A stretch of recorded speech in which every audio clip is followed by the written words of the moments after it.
नमस्कार, मैं आपका मित्र सर्वमित्र। मसला है, लोकसभा चुनाव के लिए बीजेपी ने हरियाणा में अपने 6 उम्मीदवार उतार दिए हैं, लेकिन 4 सीटों को छोड़ दिया है। उन 4 सीटों पर उम्मीदवार क्यों नहीं उतारे गए, क्या वजह है, उस पर चर्चा करेंगे। और जिन 6 उम्मीदवारों को उतारा गया है उनके बारे में भी बात करेंगे। उन 6 में से 3 नए चेहरे हैं, वो क्यों बदले गए, उस पर बात करेंगे, चर्चा करेंगे। ध्यान से सुनिएगा। आपको पता है, हरियाणा की सरकार में बदलाव हो गया है, यानी कि पहले वाले मुख्यमंत्री को हटा दिया, नया मुख्यमंत्री बनाया गया है। और जो नए मुख्यमंत्री यानी नायब सैनी, जिस दिन उन्होंने शपथ ली उससे अगले ही दिन जो पहले वाले मुख्यमंत्री थे मनोहर लाल खट्टर, उन्होंने अपनी करनाल की विधानसभा सीट से इस्तीफा भी दे दिया। और इस्तीफा देने के कुछ ही घंटों बाद उनको करनाल लोकसभा से उम्मीदवार बना दिया गया और उनके अलावा 5 और उम्मीदवार दिए गए। और चलिए बात करते हैं, वो 5 उम्मीदवार कौन से हैं, आपको पता चल गया है, और कौन कितने पानी में है। और जो 3 नए चेहरे आए हैं उनके बारे में बात करते हैं। एक तो खट्टर साहब नए चेहरे आए हैं करनाल की लोकसभा से। इससे पहले आपको पता संजय भाटिया। और करनाल की लोकसभा हरियाणा में बीजेपी के लिए सबसे सेफ सीट मानी जाती है। क्यों? क्योंकि पिछली बार वहां से देश की दूसरी सबसे बड़ी जीत हुई थी, यानी संजय भाटिया पिछली बार वहां से 6.5 लाख से ज्यादा वोटों से जीते थे। तो वो सबसे सेफ सीट है हरियाणा में बीजेपी के लिए।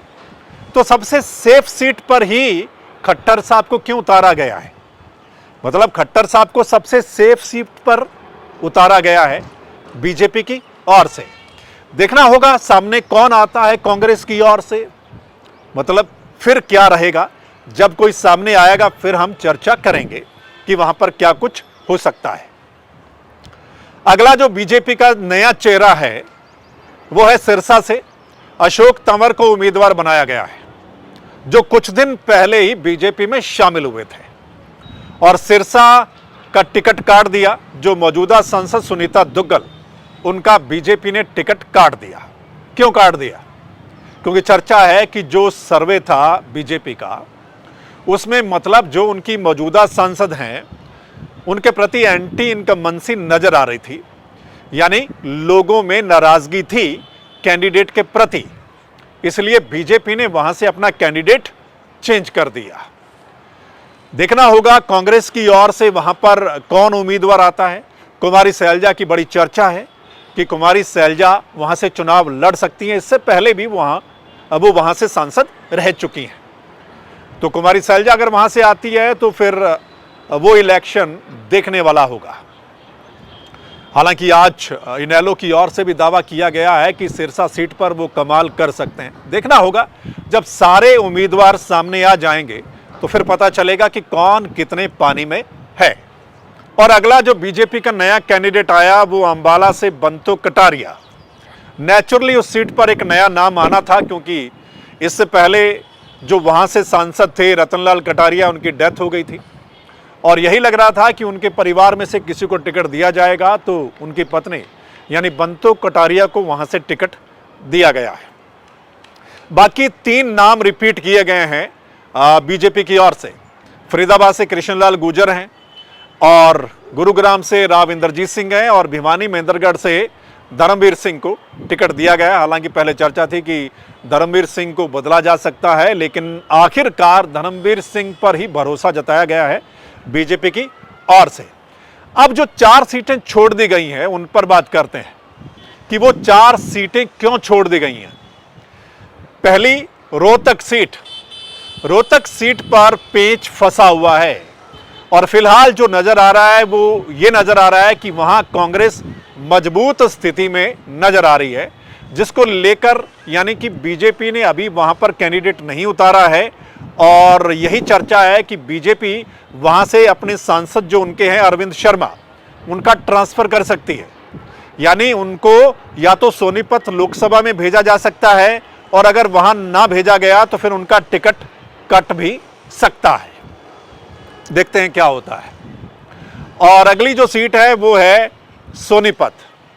सोनीपत से भी अभी उम्मीदवार नहीं उतारा गया है, और जो उनके मौजूदा सांसद हैं उनकी टिकट कटना तय लग रहा है, एक वीडियो भी उनका वायरल हो रहा है और ऐसा लग रहा है कि उनकी टिकट जो है वो कटेगी।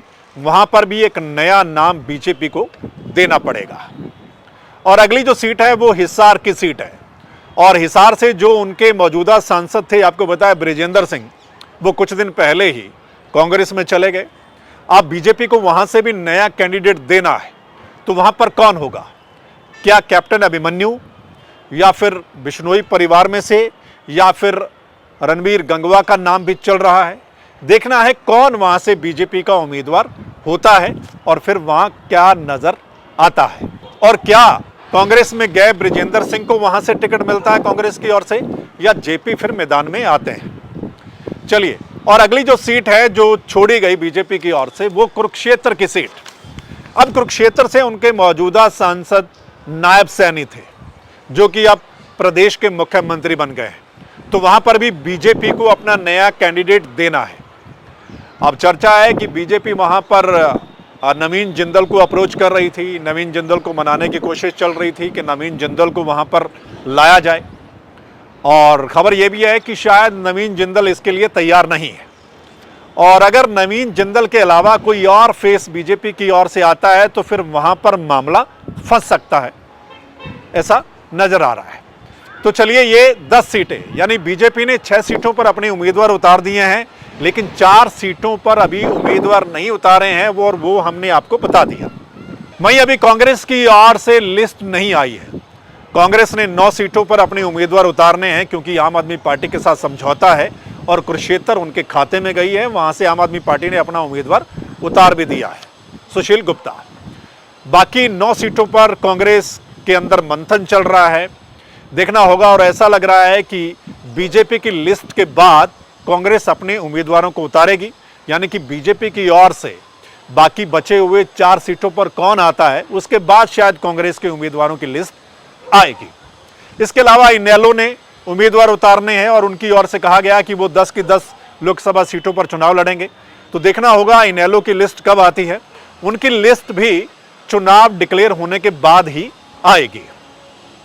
इसके अलावा बच गई जेजेपी पार्टी, जो कि अभी अभी सत्ता से, यानी कि उनको हटाया गया है, और उनकी कल रैली भी हुई थी और अभी उनकी ओर से फैसला नहीं लिया गया है कि वो कितनी सीटों पर चुनाव लड़ेंगे। अभी उनकी ओर से कुछ क्लियर नहीं है। तो जब क्लियर हो जाएगा कि वो कितनी सीटों पर चुनाव लड़ेंगे, क्या कुछ करेंगे, तब पता चलेगा और फिर पता चलेगा कि कब उनकी लिस्ट आती है। सो दोस्तों, लोकसभा चुनाव के लिए अब गहमा गहमी चल रही है, क्योंकि प्रदेश की सरकार में बदलाव हो गया है। एकदम 2-3 दिन जो है उस पर फोकस था कि क्या कुछ होता है। हालांकि अभी भी कुछ मंत्रियों का बनना बाकी है, यानी कुछ मंत्रियों को शपथ दिलाई जाएगी। हो सकता है आगे आने वाले 1-2 दिनों में कुछ नए मंत्री भी आपको देखने को मिलेंगे। लेकिन लोग जो हैं वो वेट कर रहे हैं कि ये जो 10 सीटें, इन पर कौन कौन से उम्मीदवार एक दूसरे के सामने आएंगे, और जब सभी पार्टियों की ओर से उम्मीदवार आ जाएंगे तो तब चर्चा करना और भी आसान हो जाएगा और पता भी लग जाएगा कि उनमें से कौन कितने पानी में है, कितनी सीटों पर आमने सामने का मुकाबला है, और कितनी सीटें बीजेपी के खाते में जाती हुई दिख रही हैं, कितनी सीटें कांग्रेस के खाते में जाती हुई दिख रही हैं, या फिर कोई और। ये हम फिर चर्चा करेंगे जब सारे कैंडिडेट मैदान में आ जाएंगे।